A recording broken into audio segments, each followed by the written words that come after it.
is your underlying worldview of the widening income disparities? Well, currently the world is in chaos. There are lots of ripers here and there. Fundamental upheavals are occurring in many parts of the world, governed by contrasting principles with regards to power, which conventionally known as political, economical and military power, and which seems currently converged into one. Greed, social and economic inequality, climate change, and misuse of natural resources, as well miscommunication which tries to make you responsible for what others perceived, not for what you have said. So this is just to name a few. There are a few issues we could discuss pertaining to increasing income inequality despite our increasing GDP. Regional conflicts in Oromia and Ethiopia-Somali regions and implications in the Horn of Africa, and how my party is working in tandem with all stakeholders. I will emphasize the need to resort to soft power and dynamic dialogue to achieve peace and security and overcome political disorder in the region. Sadly, Horn of Africa is also plagued by erratic climate issue, and this has to be dealt with utmost attention.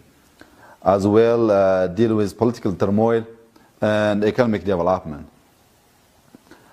I will emphasize the need to employ knowledge-based economic development, especially innovation as a means to tackle recurrent climate issue.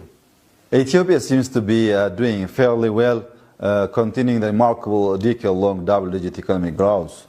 As of this year, our country is the largest economy in East Africa. In fact, International Monetary Fund (IMF) estimates the real gross domestic product to be around 9%. Despite this promising trend, circumstantial evidence shows that income and wealth inequality has increased. Globally, almost half of the world's wealth is now owned by just 1% of the world population. Hence, income disparity is a global crisis and shakes up the well-being of communities worldwide. Bringing this story home, we have also become the second largest population in Africa and estimated to become the 10th most populous place on the planet Earth by 2050. Income disparity is one of our pressing issues. Individuals sprouted with wealth much higher than the annual budget of some of the regional states. There is a massive concentration of economic resources in the hands of few people, presenting a significant threat. This disparity in access to economic power undermines social peace, hinders a fair and inclusive economic progress, and instigates political turmoil. What's more, sea lanes in the Red Sea and in the Indian Ocean are considered among the most strategic. Almost more than 80% of the world's seaborne trade in oil transits through Indian Ocean checkpoints. How would you define the impact of the current inter-regional conflict between Ethiopia and Somalia and Oromia, if continued for long? To have peace in East Africa and the Horn, we need to understand it as a very political dynamic region in the world.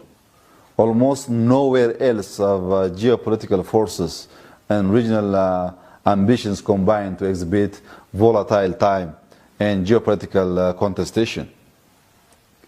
Chaos in the region has a direct effect in the global affairs. Therefore, solving the conflict, which encompasses national, regional and global dimensions, requires courage, hope, and unshakable conviction. Above and beyond the decisive involvement of our government, the stakeholders should come together to secure peace and security.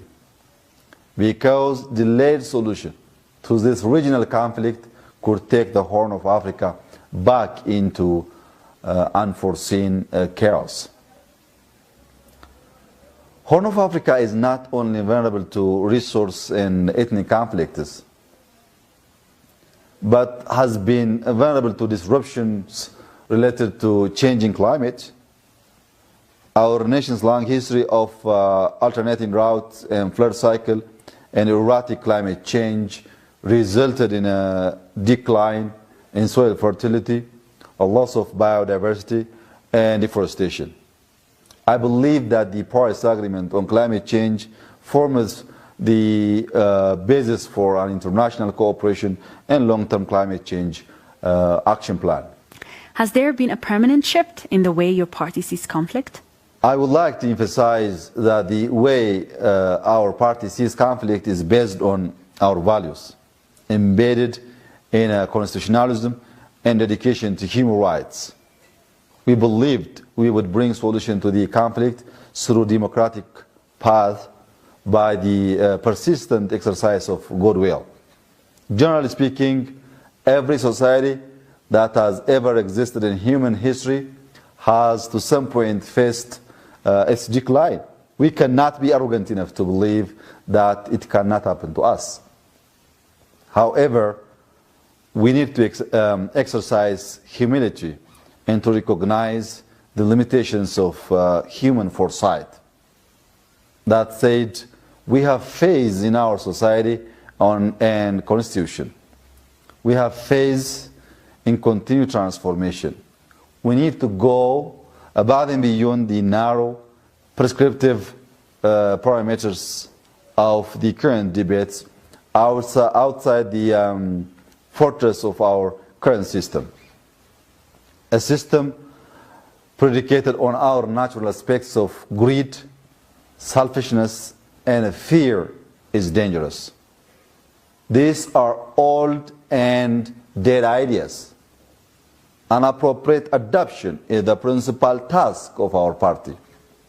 I impulsively believe that the Ethiopian public could be convinced, but our people need a different rhetoric. My instinct is, and I hope I'm right, that the revitalization imperative that presents a framework combining fortitude and purpose will gain the support of the people. Are technology and globalization destined to drive up inequality? There is a widespread view of modern science and technology with excessive technological optimism. However, science and technology has both positive and negative impacts. For instance, increased communication gadget does not mean increased communication and understanding. Research agendas often disregarded the hardships faced by billions of impoverished people around the globe. I suggest that we should embrace innovation and research and development in our areas of expertise. We should apply our creative, adaptive, and capacities to all that we do. I think you're a hardcore believer in the importance of love and compassion for national stability. Can you share your worldview? I believe in evolutionary stability and natural adaptation. I do not believe anyone can even maintain a status quo eternity. Every single day, we need to devise a system in which change can be accommodated with empowerment. Fear and desire are the twin engines of human survival. These urges will imprison us if we let them. We should dwell on thriving and not merely surviving. The effectiveness of any power sources depends primarily on context, and we know that our current context requires soft power and not the hard power that exerts cards and sticks. Soft power empowers people, regardless of whether or not one agrees that such criticism are justified. It is increasingly clear that more public engagement is needed in order to address these barriers of distrust and not build more robust partnerships. If progress is to occur, any issue must, at a minimum, be openly and respectively debated. If our objectives are legitimate, we are more likely to persuade other people to follow our lead without using threats and bribes. Militaries could be well suited to defeating states, but they are often poor instruments to fight conflicting ideas floating around intangibly. Today, in many instances, we bear witness to power becoming less tangible and the use of forces less effective. To sum up, it is easier to attract people to democracy rather than to coerce them to be democratic. Time may only be a human concept and therefore ultimately unreal. But what is irrefutably real is that this is a time for us to wake up. We need to be resilient. We need to collect our thoughts, to marshal our hopes, and to plant in our hearts a firm belief in our ideas. To genuinely make a difference, we must become different. Make the tiny, longitudinal shift. Meditate, direct our love indiscriminately and our condemnation exclusively at those with responsibility. In this context, nothing but only peaceful and participatory approaches are the way forward. Thank you very much.